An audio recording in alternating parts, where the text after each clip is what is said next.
Hi everyone, welcome to the AstroLaunch podcast. I'm your host Amy, and today I'm excited to welcome Professor Navid Nakhjiri to the podcast, a professor and associate chair of aerospace engineering at Cal Poly Pomona, as well as a visiting scientist at NASA's Jet Propulsion Laboratory. His work focuses on space flight mechanics, spacecraft and mission design, astronautics, and systems engineering. Hi, Professor Navid. Welcome to the podcast. It's so good to have you here. Thank you, Amy, and I really appreciate your invite and happy to be here. Thank you. So, to start off, can you please tell us a little bit about yourself and what you do as an aerospace engineering professor and visiting scientist at the NASA's Jet Propulsion Laboratory? Sure, I am happy to share a little bit about myself. And as you mentioned, my main title and main job is a professor in aerospace engineering department at Cal Poly Pomona. If you don't know, Cal Poly Pomona Aerospace Engineering is the largest aerospace engineering program in California. And we have about 750 students in our program, and this is just aerospace engineering program. So I have been there for the last 12 years as a professor, and I'm also associate chair, which means that I also, try to help the entire department and the faculty and the students to be successful in their journey throughout the entire year. And I also have an appointment or affiliation with NASA Jet Propulsion Laboratory, which is some place that is very dear to me. And I have been in collaboration with them when I was a PhD student, and I continued my relationship with them. And over the last couple of years, I have been officially affiliated with them and working as a visiting scientist, mostly in mission design trajectory and navigation group. So that's where I am hosted at JPL. Okay. So, growing up, were you always interested in space and engineering, or did that passion develop later on? Well, it's a very interesting question. It's a very good question because I know that a lot of people always think about whether they should know where they're going since Yeah. childhood or even during high school. And for a lot of people, the answer may be no, it's too early to figure out. But I was in a very unique position that I always loved with space, and space was something that I had from early childhood all the way to even now that excited me from early on. And I had a small telescope when I was a kid, and I really clearly can remember, when I looked at the moon and Jupiter for the first time, and how it felt and how it inspired me to, actually be interested in this area. And space was always there for me, the interest, the excitement, and the curiosity about what is in there. So that is mostly on the science part, understanding things and exploring things. And then maybe much later, I realized that I also have a passion for design and I have a passion for the engineering aspect of it. That actually came in when I was in college, and I didn't know that design is exactly the place that I can bring my interest in space and space exploration into actually building something that is going to do that. And eventually, my interest in design and engineering aspect of it became the main focus for me, and ended up being the job that I'm doing right now as a faculty, and also working at different projects at NASA Jet Propulsion Laboratory. That sounds like so much like me because growing up, I've also been really like interested in space and like I've always been like curious about like what's out there and what's left to explore. But I never was like, oh, I want to be an engineer because like growing up, I always had like many different passions. I was like, oh, I want to be a teacher, I want to be something else. But then coming to my high school, which is it's called CAM, so it's like a special only like an academic school. So we only have like three pathways, and I was introduced into engineering, and my dad is also an engineer, so that kind of like helped me bring my focus into engineering and combine my two passions together. Yeah, that's really, I think where you need to, figure out if your interest can be, the intersect of multiple different things and finding, the path that you can create for your own uh, in everything that you like to do and everything that you're good at. So that's kind of, combination that you need. The things that you like to do are the motivation to be great, but the things that you're really good at helps you to actually navigate the challenges in your job and basically get you to places that you can be successful. So I always, had that kind of let's say, combination in me that I wanted to, find where I'm good at and where it's interesting to me to continue growing. And I think for me, it worked well so far. So I'm sure that you're also figuring that out. And Yeah. don't worry if something comes in and says that, okay, maybe everything that I know about myself can also be explored in a different area. And it might be a lot of interesting new opportunities that you're going to, see in the future. Yeah, for sure. So, what led you to specialize in areas like spacecraft design or trajectory planning? Yeah, that is another interesting aspect of the journey that I have been through. And um, when I started, shifting my interest from space is very inspiring and very cool into how do we actually get there and how do we get to these, different places in space that are interesting and cool. Then I started, understanding what are the challenges, what are the areas that are really interesting and complex, and we are why space is hard. That's the most interesting thing that um, kind of brought me into this topic of spacecraft design and trajectory planning.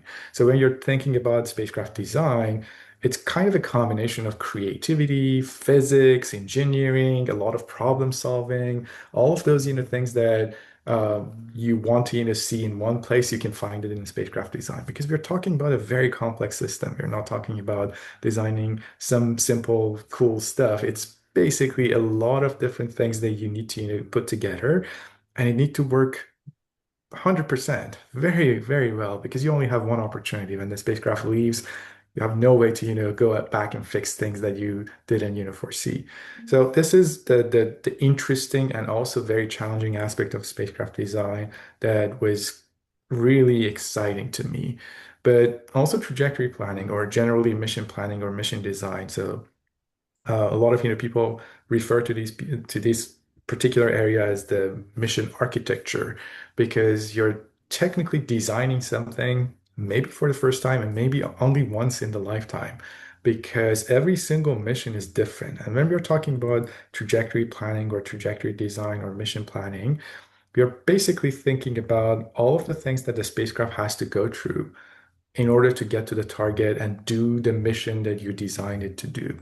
And there are many different pieces involved, and you're not talking about a very small amount of time, very tiny things. You're talking about large systems, large and complex systems, and usually a few months to years of mission. So you have to, think about all of those different elements that needs to be in place for you to be successful in your mission. So the challenges here, they basically help me figure out what I'm interested to do. And you need to also be very good at math. You need to be good at physics and understand design, which are part of the engineering. And if you do see all of them together, this big picture understanding of the complexity of the systems that we are talking about, but also the details of the technical work that is required to, get there. Those are the real reason that I started, getting more specialized in this particular field. I think it's always so interesting hearing people and how they found their journey into their STEM careers. So now we're gonna like talk about like your work. So a lot of people hear terms like space mission design, but may not fully know like what it really means. So how would you explain that to our audience? Yeah, that's a good question. And I think it may mean different things to a lot of, different people because when you get into the details of the space mission design, you start, seeing all the different pieces and elements. And you will see that it's not just one person that is doing this, it's usually a very large team that are doing different components. So if you ask any of them, they say that my part is the most important part, and the other person says something different. But generally, if I want to explain it, um, you are turning the space exploration idea that you had. So let's say that you want to go and explore the moons of Saturn.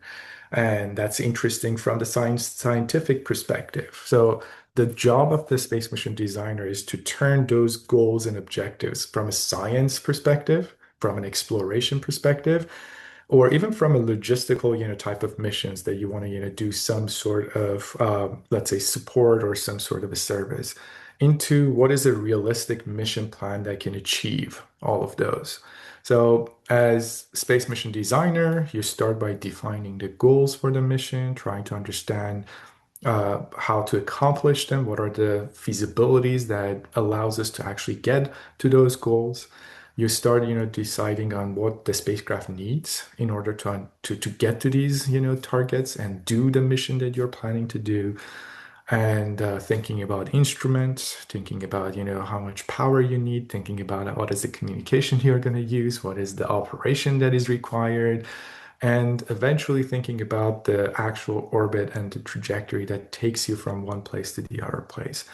And it's always a balance between what the scientist and the science goal is, and also the engineering limits. And that balance tells you the feasibility about the spacecraft. So what the space mission designer do is basically getting all of these different questions into one mix and trying to figure out what is the best way to respond to these requirements, right? And if you want to, I always use this analogy for my classes too, that think about, designing a mission in space as planning a very long road trip that may take months. But you need to, think about all the logistic along the way. You have to think about how to pack. You have to think about how to, get food on the way. You have to think about how to, charge and things like that. But also to make it more complicated is that it's a road trip that your destination and the roads and everything are moving constantly. So you're not, headed in the same direction every day because you don't know exactly, the location that you're basically but you don't necessarily have a fixed location for the end of the journey, right? So it means that at any moment in time you have to track your way. You have to make sure that you have an eye on the final destination, and maybe the final destination is not where your target is right now. And that kind of planning is what a mission designer usually do. And I just want to give you a little bit better picture of it, that when we talk about space mission design, it starts from that early concept development, that you think about the question and you try to figure out if it is possible to do it, and if it is possible, what are the things that are going to be the challenges that we have to overcome, all the way to getting to actually designing the trajectories, designing the elements that goes into the spacecraft, and eventually operating the spacecraft and helping to get and navigate the spacecraft all the way to get to the target that you have chosen. So it is a full life cycle of the entire mission that a space mission designer is involved. I hope that I No, that was explained it. helpful. Yeah, that was helpful. So, like going back to your response, what actually goes into planning like a spacecraft's path through space? So yeah, that's a good question, and that's the complexity of designing trajectories, because you're looking into the environment that you're going through, which includes a lot of different forces that comes to your spacecraft. You have to understand the impact of those forces and how the spacecraft is going to respond and where it's going to go. So you have gravity, you have the motion of the other planets, you have some forces that are coming from the solar particles that are coming toward you. There are magnetic fields that you have to go through. There are many different elements of forces, and that influence the way that the spacecraft moves in space. But you also have control over the spacecraft too. So spacecraft has engines. Most of the spacecraft don't have an engine that you run all the time. They have engines that you run in a very short period of time to just put the spacecraft in the right direction and the right velocity to continue using those forces like gravity to coast to your target. So when we talk about the space mission and basically trajectory, you're always limited in resources. Again, we have to pack everything, and everything that we pack, we have to put on a rocket and we have to send it to space. So you have very limited amount of, mass and volume and space that you can pack everything that you need before you start your journey. And as soon as you start your journey, you're on your own. And you have to, basically get to the target, do all the things that you plan to do.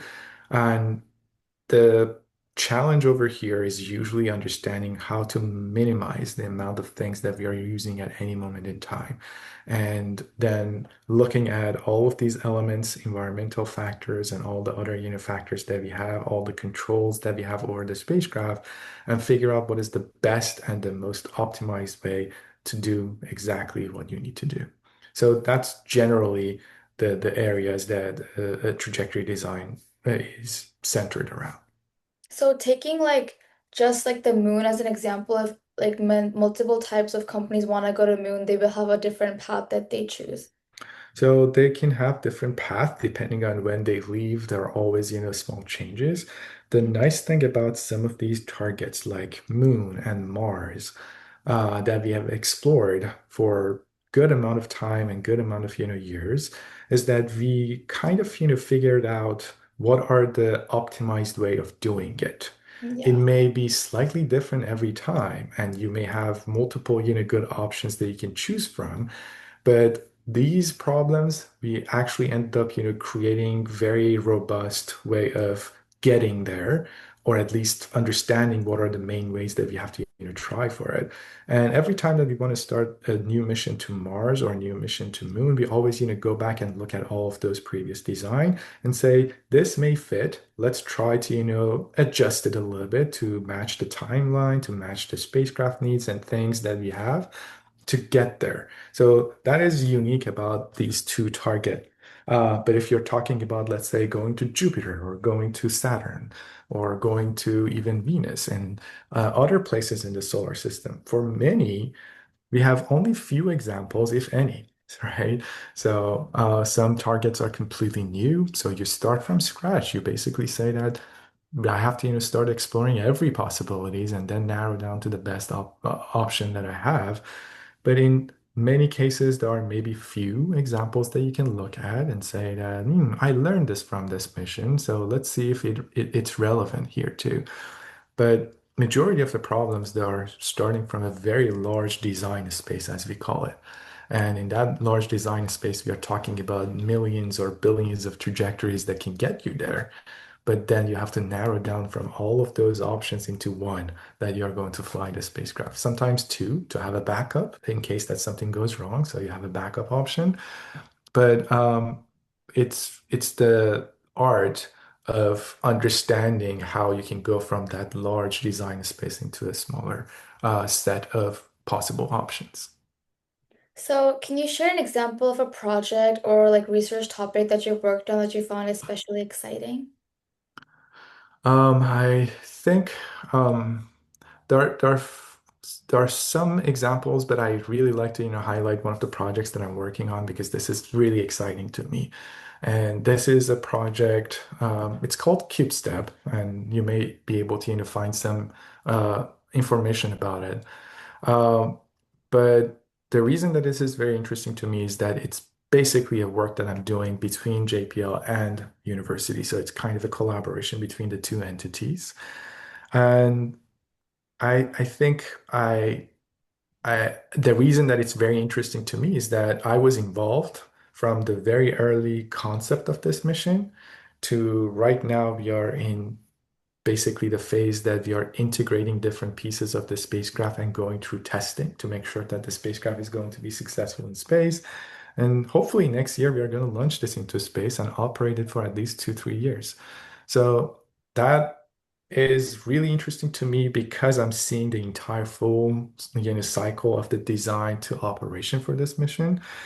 And it is also really special to me because the students are part of it. So it's not a mission that it's designed by, just people that have worked on space mission design for years. It is designed by a lot of students that came through this program at my university and in my research group. And it has been 7 years of making so far. So the mission is basically trying to do a tech demonstration or technology demonstration in space. And I can, tell you a little bit more about it if you're interested. But uh, I think the mission started with an idea of some of the engineers, or we call them technologies at JPL, that they had this interesting technology that they have developed for thermal systems that you can create some sort of, let's think about it as a radiator in the car. So some mechanism that you can get the heat from your systems, from your, engine or from your electronics and get it out into the environment, in our case in space. And this technology was very unique, and they came up with this idea because of the development of the technologies and the new technologies in manufacturing. And they did test this technology in the lab, and they showed a lot of improvement over the technologies that we currently have for spacecraft.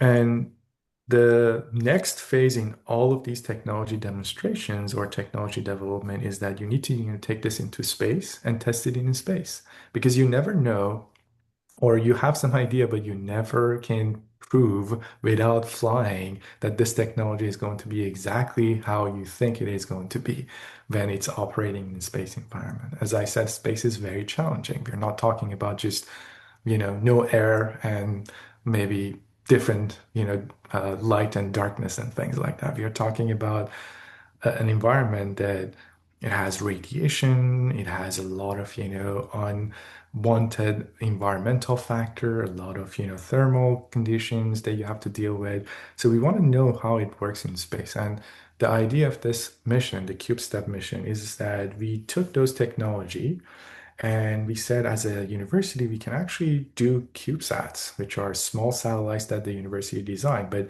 now we have to design these technology within the scope of a CubeSat and then build the entire spacecraft around it, design the mission, how it's going to, go to space, where it's going to, go into in space, how we are going to operate this in space, and going over the entire elements of the mission and eventually building the components that we have for the spacecraft and getting some of the avionics from, commercially, getting some of the avionics designed by the student, getting them all together, writing a software for it, and creating an operation manual for it, and then building the different components into a test bed and testing the spacecraft, and eventually integrating everything together, which is the phase that we are at right now, and having to prove uh, that everything that we are planning to do, it's gonna, be okay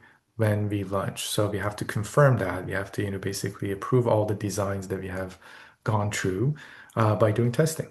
And when that's done, then we are ready to hand it off to someone that is going to launch this into space on a rocket. And uh, this is a CubeSat, so it's going to be a ride share. So it means that there is a big spacecraft going up, and there are a bunch of, small satellites like this one that are going to go up with it and go to the orbit and start, doing their own mission. So not sure if there is anything else that you want to, know specifically about the mission, but this is really one of the most exciting, project that I have worked on. That's really exciting knowing how students are also able to take part in this project, which I feel like would be beneficial for them too, because they're getting hands-on experience. Exactly. So what are some like real world problems that aerospace engineers are trying to solve today? So um, there are a lot of interesting, problems.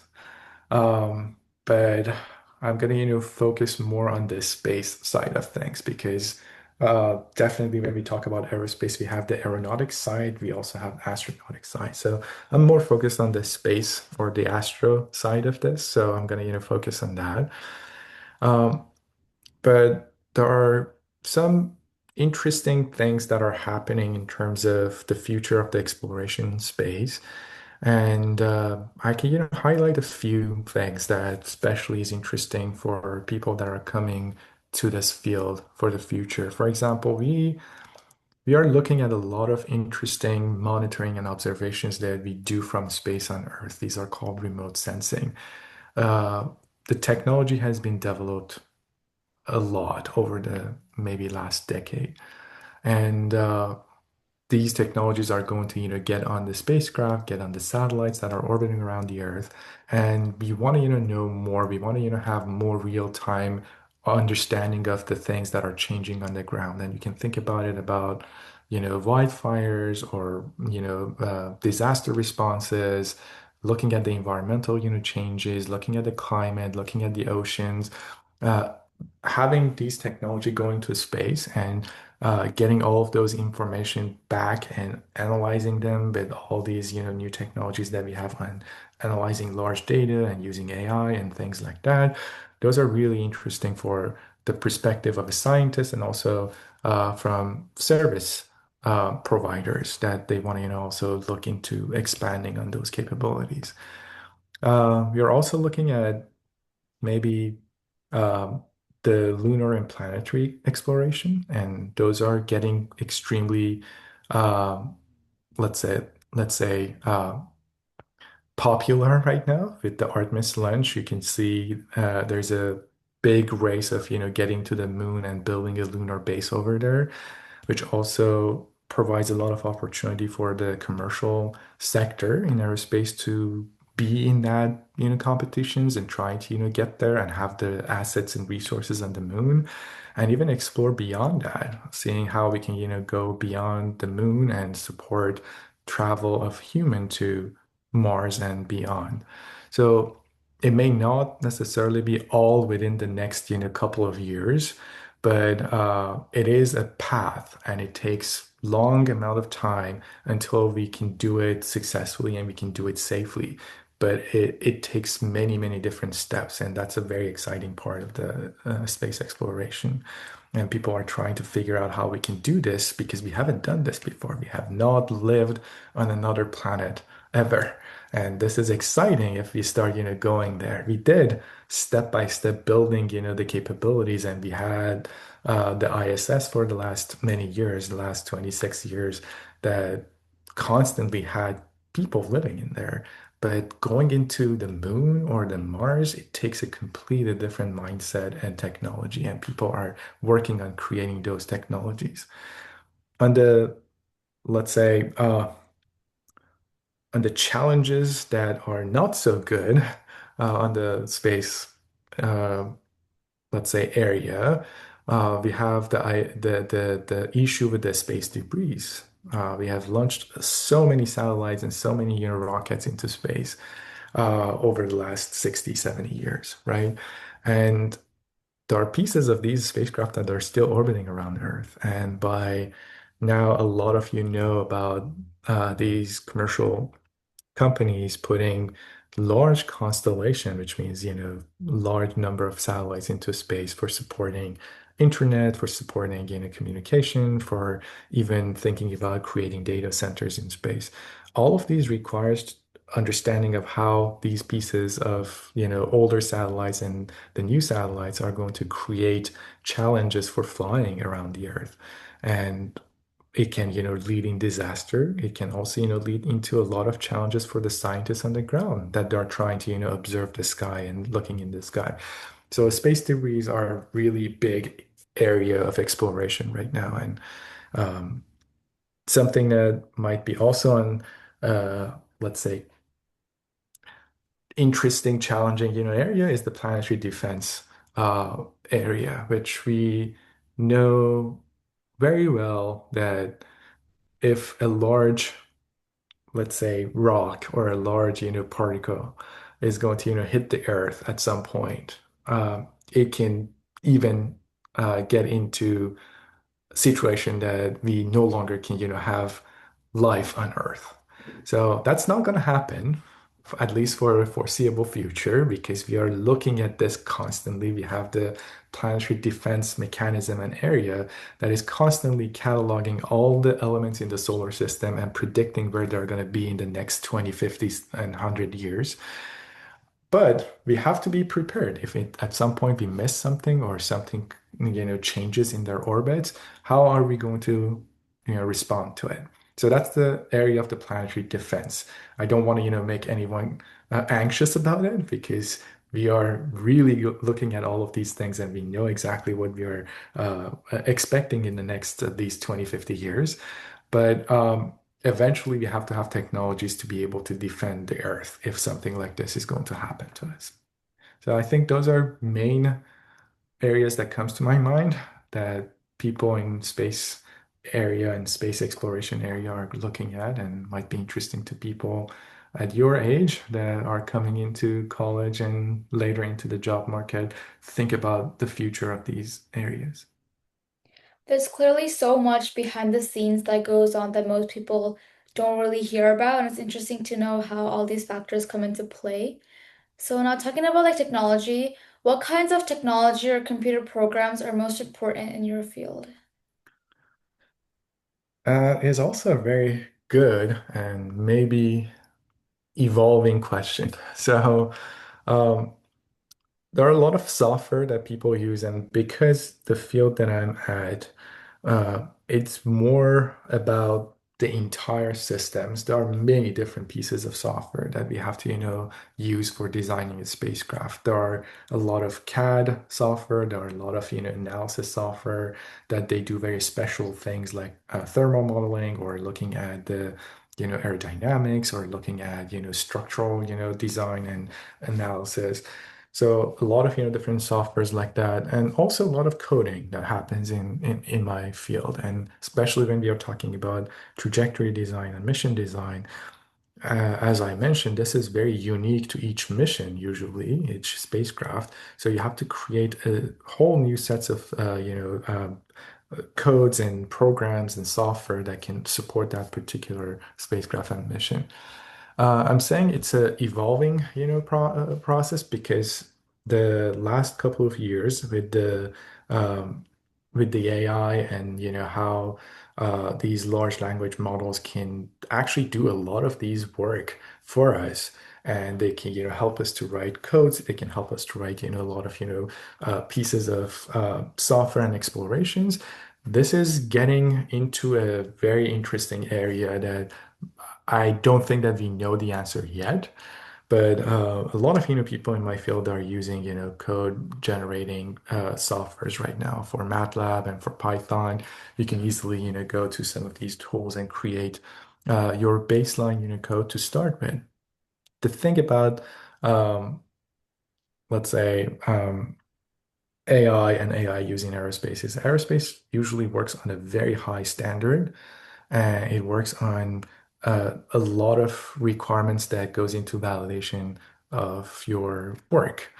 And the need for those high standards always, also comes to these even tools that are outside of the typical software use that we had. And they eventually need to, be verified by flight heritage or verified by engineers that they can, look at the work and figure out if there's anything wrong or if we missed anything. Um, I would say, I think a lot of, tools are going to, evolve in the next few years, and it's very good for people to think about learning how to verify results of these computer programs rather than just learning how to code or how to do modeling, because it's going to be more reliable in the next few years to rely on AI, but you just need to verify that result. So we all know how important teamwork and collaboration is. So in aerospace projects, like how important is it, or like is most of the work like individually done? Again, it's a very good question, and I like to, emphasize on a few things, especially when we are talking about aerospace and when we are talking about space missions. Um, when we are sending a spacecraft to space, we are working on so many different elements, and usually people with a lot of different expertise need to work together. Um, so understanding how you're working with very large teams, it's a crucial, element of the skills that they always, look at when they hire you for an aerospace company. Um, we are lucky because in aerospace, from maybe 80s and even before that, we started creating something that is called systems engineering. And the systems engineering is a framework that helps coordinate this large giant teams that they work on complex design. So systems engineers are people that helping navigating this complex design and coordination between all the different pieces and all the different teams as well. So you can even be hired as a systems engineer, which your job is to help that complex design to go through. But even for every single element of the spacecraft design, you're working with some teams, and those teams are working with larger teams and larger teams with the systems engineer to make sure that the design is going to happen. It is really hard to find a space mission that doesn't require, a large team. And because of that, we really focus on training students in the college to work as a team, understand the dynamics of how to, work in a real world environment.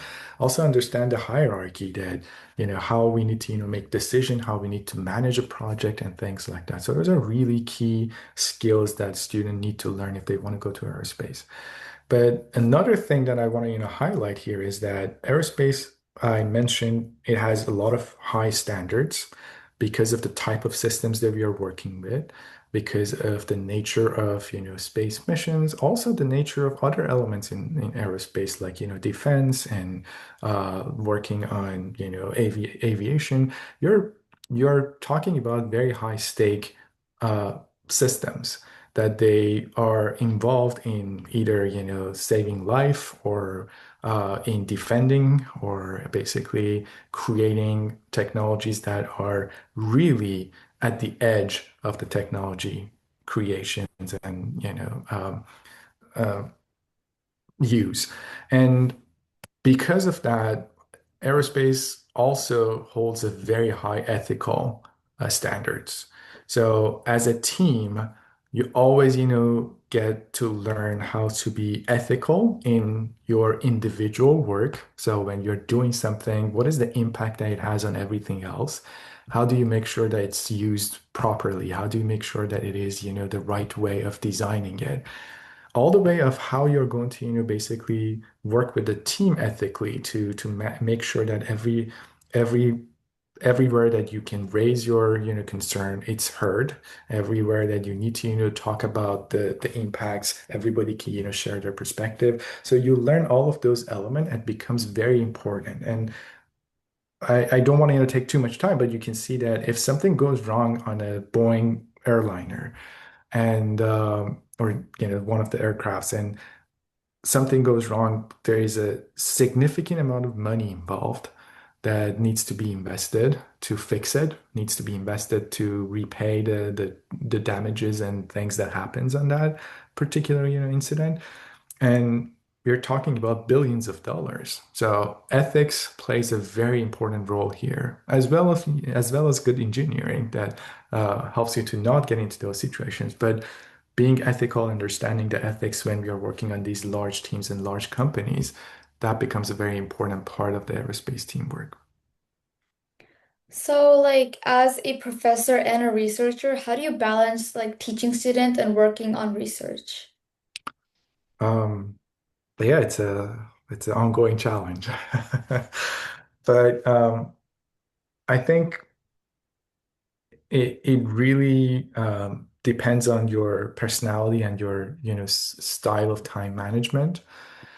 Um, but this is something that you also learn when you start as let's say an engineer or as a professor in my case, that a lot of things is open-ended. You can spend a lot of, time on one thing and just miss on a lot of other opportunities, or you can, learn how to prioritize things and work on uh, figuring out how to manage expectations and things like that. So for me, it took good amount of, years to figure this out. I think partially you learn this during your time at college when you have so many, deadlines and homework and projects and clubs and things that you have to, work through.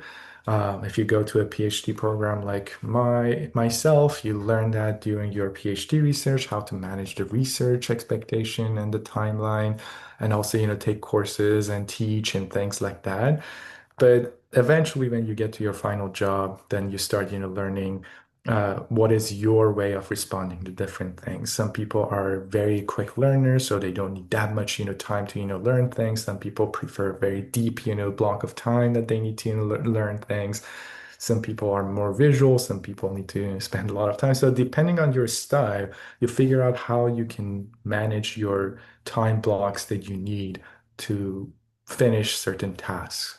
And this is not a fixed schedule. This is not something that you can, figure out a formula and always respond to it. But you know yourself, and that's the most important element that you should, figure out that how do you do this and that. And based on the knowledge of yourself, you can start, thinking about how you can divide your day or week into different blocks that can help you to focus on one thing and only one thing. So I am a very big component, big uh, follower of, the idea of not focusing on too many things at the same time, only focusing on one thing, get it done in the best way possible, and then move to the next item. So I keep a list of things that I need to do. On my list, there's only 3 items. And when I'm done with one of them, then I go back from a backlog of, things and bring another one. So I'm only focusing on 3 items at a time and not more. And I work on them individually, but I don't even want to, know all the tasks that I have for the entire month. I just need to know the next few ones. That's good. So now I'm going to ask you some questions that the audience may have. So, what habits or skills have helped you succeed through your education and career? This is a very good question. And I think as an engineer and also as a scientist, maybe the most important, thing that helped me get here is my curiosity. So I see something, I really want to know how it works. I really want to know how to make one. I really want to know the flaws of that system that I'm seeing. So, especially as a design person, even if I see, let's say, a poster, the first things that comes to my mind is that that poster is not designed well on this end, or it can be better here. The picture is not right, or the alignments are not right. So I'm really trying to, have that interest in details, and that prompts a lot of, good questions and critical thinking in me. So that being said, the other element would be understanding the fundamentals of math and physics. You may think that engineers they just focus on certain areas, but really the base of your understanding is understanding the math and physics behind everything, and that helps you to actually do a lot of quick calculations in your mind. And you don't need to, go and sit on a computer and model something and get to calculate all the loads and, failures in the structures. By just looking at things and having that intuition that you have developed based on understanding of physics, you can, have a very good, gut level answer to most questions. And that's a good engineer. That's what you should, focus on a lot. I would say that writing and communication, those are also skills that really helps you um, to succeed in this field. There are a lot of good engineers that they don't have a very good presentation skills, and their design never flies. because you need to sell your ideas. You need to convince people that your idea is really good. So you need to, practice that part of the presentation and communication very well. Even if you are a great engineer and you can't, talk about your idea in the best way possible, um, nobody's going to, buy it. So those are, I think, maybe the three main ones that I can think of. But definitely there are a lot of, other technical skills involved. Yeah, for sure. So, how can high school or college students get involved in aerospace related opportunities or research early on in their like career or education? Um, so as I said, NASA was always a very special place for me and still is. And I think when we're talking about aerospace, we should not, neglect the importance of how NASA plays a role in the community, especially for people in high school and people in college, to get excited about the STEM and retain them in STEM. So a lot of people come here, they don't know what they can do or they don't know if they fit in that area. And I think these opportunities that are coming from entities like NASA and basically research centers and universities that they have these outreach programs, especially in these areas. Those are really important for people to understand how they can be interested and also useful in these fields and they can, find an interest in there. So I would suggest that, people that they have an inclination toward engineering and especially aerospace, especially if they are in California, especially if they are in Southern California, uh, you're in the best place for it because everything about aerospace happens around here. Um, at least component of it is going to, happen around here. So you have a lot of opportunities from universities, colleges to the NASA centers and also companies to bring a lot of interesting opportunities for you to explore. A lot of colleges they have summer research programs that they accept high school students or college students into them, and it's a great opportunity to start understanding what is the field, what you can do, and uh, how to get involved. Um, Definitely, if you're interested to get more involved, you can, look into joining some of these, research teams, going to the colleges, and even looking for AIAA opportunities. The AIAA is the American um, Institution for Aeronautics and Astronautics, if I'm not mistaken, but I think that's the acronym stands for. But that's the Professional Society for Aerospace Engineers. And they have a lot of interesting events, local events that it's open. You can go and just join and hear people talk about aerospace and talk to them and network. So those are really great opportunities for you to, get involved in this area. So, finally, looking at like ahead of space exploration, what developments in aerospace engineering are you most excited to see in the coming years?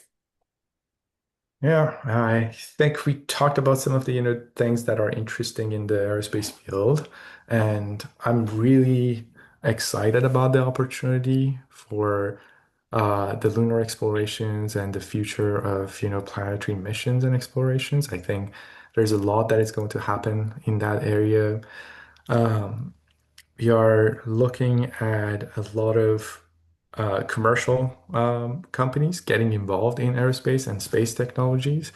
And I think some of the ideas that they are proposing and some of these giant missions that they're proposing are really exciting to, see how they go. Um, and I think I would like to, say that I'm really looking into how the whole artificial intelligence and the regulations around it is going to impact the way that we think about space and space missions in general, and how it can help us to explore space in a better way, and what will be the role of uh, aerospace engineers in that area. And lastly, how do you think advancements in technology and AI will change the future of spacecraft and mission design? Yeah, I think that's a very relevant question too. Um, so one thing that I I hear a lot. People are really worried about how AI is going to, take their job. And I think there are different aspects of looking at this particular, area. So AI is going to do a lot of, things very well, but you are going to, learn the things that AI cannot do. And that becomes, how the aerospace engineers of the futures are going to be defined. They are basically looking over things that necessarily it's not, the job of AI to do, or AI cannot, do that. And I give you, examples that, AI can do a very well coding for you, much better than most aerospace engineers. So I'm not talking about computer scientists. Maybe they can, do a very well coding, but at least aerospace engineers are not necessarily the best programmers. AI can do much better. But you, as an aerospace engineer, you should understand what goes in there, what are the fundamentals behind it, and whether the result that you're looking at, whether the things that you're seeing is actually the right result, is actually, what you're looking for. It's actually verifiable. It helps your mission. It helps your, understanding. You make the judgment. And making judgment is not just, sitting somewhere and thinking about something. You need to have a lot of fundamental knowledge about that field. So I think we are going to, shift the focus of training people in tools to training people in mindset and how they are creating that engineering intuitions and how they are creating that engineering, view and design perspective. Um, that might be a important shift that should happen. Um, but on the bright side, these technology are going to, help us to look at much larger design spaces. We can look at more options. We can look at new options. We can, use the power of, doing these analysis to create technologies that doesn't they don't exist. We can look at the materials that they don't exist. And those are really exciting if these technologies can help us to, build new materials for the future of aerospace or new fuels that we can use or new technologies that can help us travel to further destination. That's really exciting. But again, you need to have someone to look over these and making sure that things are going to, go the way that we want and go the way that it's safe and it is uh, manageable for us to explore and still be the curious, people and curious, uh, creatures on Earth. Thank you so much for joining me today, Professor Navid. This conversation was incredibly insightful, and I love learning about aerospace engineering and spacecraft design and the future of space exploration. Your experiences and advice were really inspiring, and I know that our audience are going to take away as much as I did from this episode. So thank you so much for being here. Thank you, Amy. I really appreciate it. And I'm glad that I had this opportunity to talk.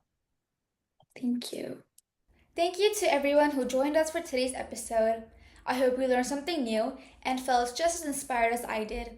Make sure to join me next time for another conversation that inspires curiosity and learning. Till then, explore, engineer, and elevate. See you next time.